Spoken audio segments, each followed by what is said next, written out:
Hello and welcome back to Understanding Iron Deficiency, a complete guide. Today we're talking about causes and risk factors of iron deficiency. So you can take a look at this list and you might want to check and see maybe which ones you might fit under. If you fit under any of them at all, you might fit under multiple of these causes and risk factors. And if you're wondering, like, why am I iron deficient, right? This might explain it at least a little bit. So our first one, rapid growth and development. Okay.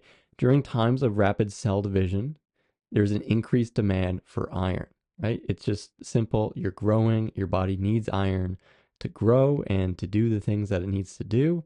And it's building up more tissue, it's building up greater blood volume. It needs more iron. So times of rapid growth and development would include fetal development, right? You're growing very fast as a fetus, infancy in childhood. So I didn't mention this earlier. I wish I did, but a lot of children and infants are iron deficient, both boys and girls, because they're growing so quickly and it's hard to eat enough iron for them. During puberty, that's another time of rapid growth and development, and then also during pregnancy, right? Um, and we'll talk a lot more about pregnancy later. But another cause or risk factor for iron deficiency is blood loss and menstruation. So if you've gotten lacerations and you're bleeding, if you're experiencing internal bleeding, right?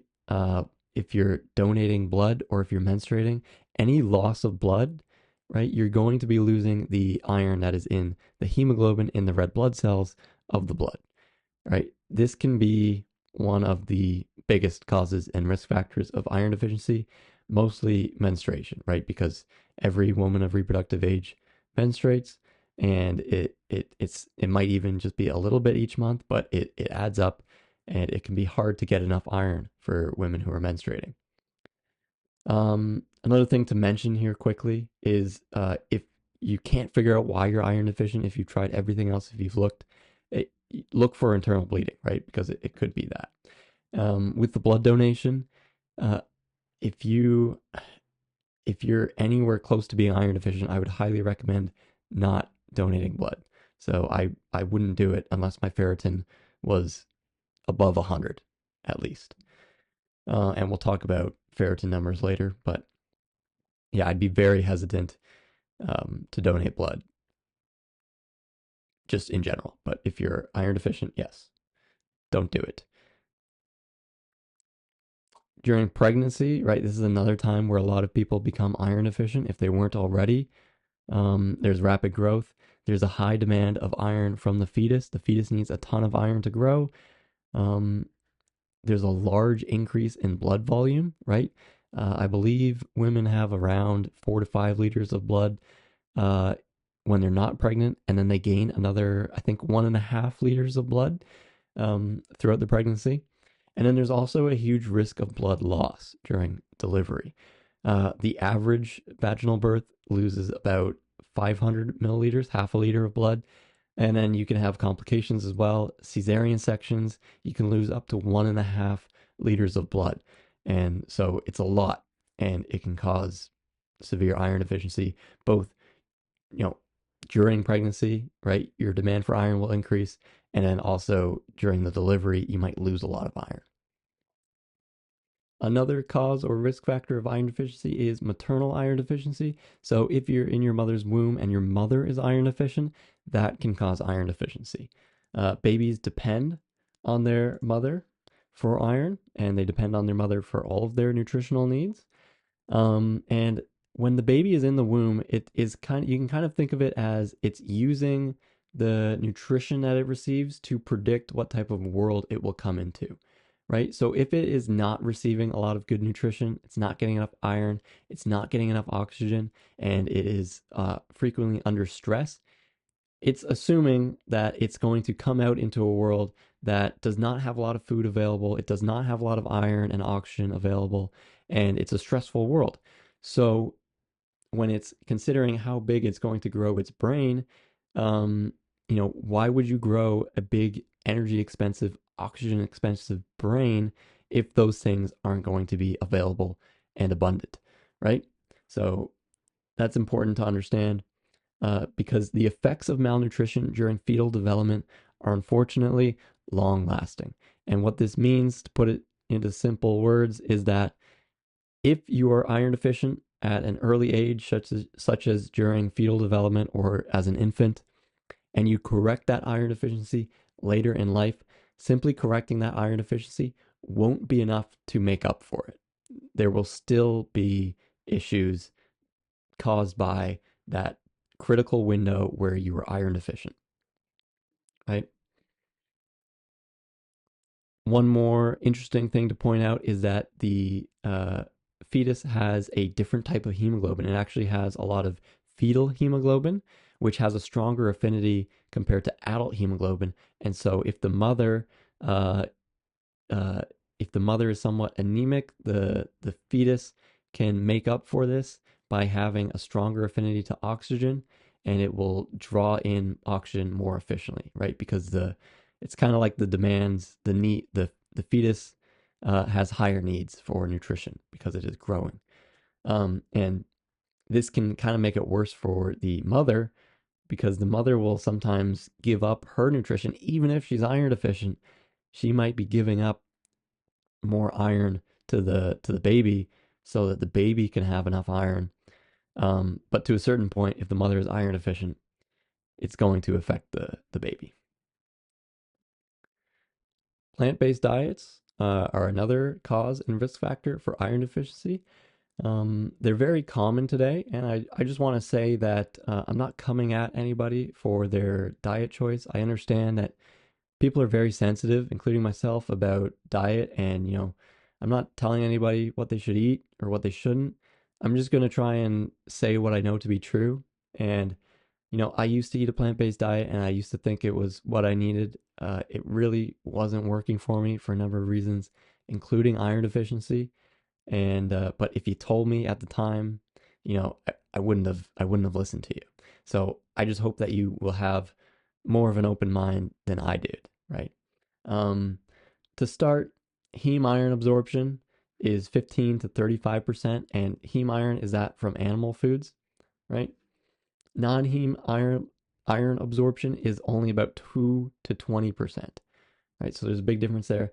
And the other big thing that a lot of people don't realize is that a lot of times plant foods they look nutritious on paper, but you're not actually getting a lot of that nutrition.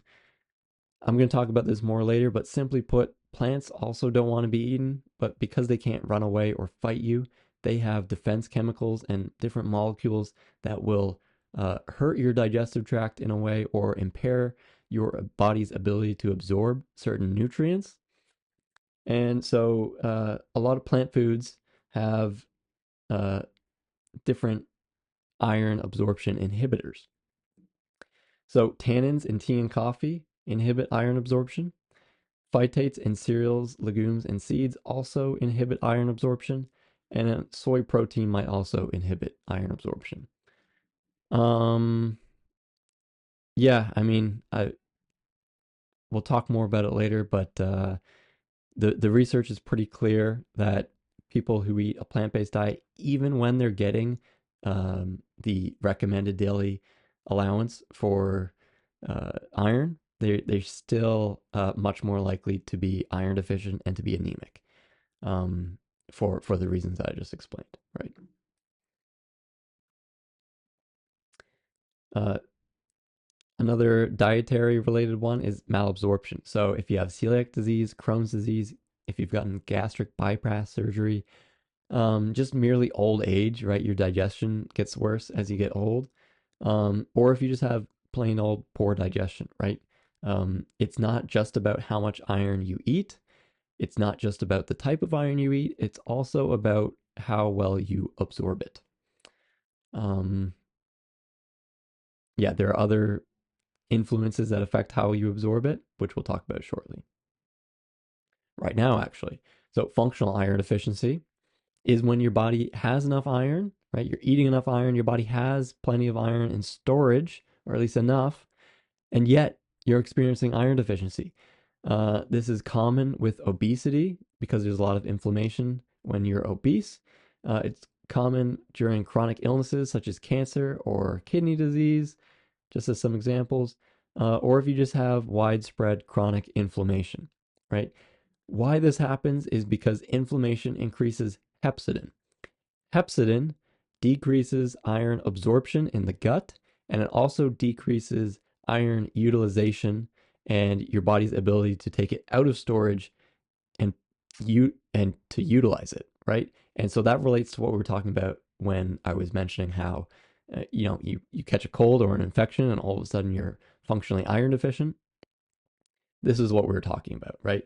So this is another cause of iron deficiency. You might have enough iron, um, but your inflammation is too high, right? Athletics and exercise, not a very big cause or risk factor for iron deficiency, but I thought I'd mention it. This is especially true for excessive endurance exercise or sport, just because you're using a lot more iron that way. So there's an increased demand for iron, an increased blood volume, right, as you start to exercise more, especially with cardio and endurance. And another thing is foot strike hemolysis. So this is an interesting thing. If you're running a lot, the impacts of your feet hitting the pavement, right, especially if it's a hard surface, the impact of that can crush the red blood cells and the hemoglobin that is in the bottom of your foot at the time, and it breaks it, and then it kind of the contents spill, and then you lose iron that way, and so that can contribute to your iron deficiency. I don't think anybody who has plenty of iron has to worry about this. Um, but if you're kind of already iron deficient, this could make it worse, right? So that's all for causes and risk factors of iron deficiency today. In our next video, we're going to be discussing the normalization of iron deficiency. It's incredibly common today to see people with pale skin, with bruises. A lot of people have anxiety and depression. A lot of people have attention problems. Infections are very common. People get infections once or twice a year. A lot of people struggle with cold hands and feet. And yeah, we're going to be talking about why are these so normal? Should they be normal? I don't think so. I don't think so. But yeah, so hope to see you in the next video.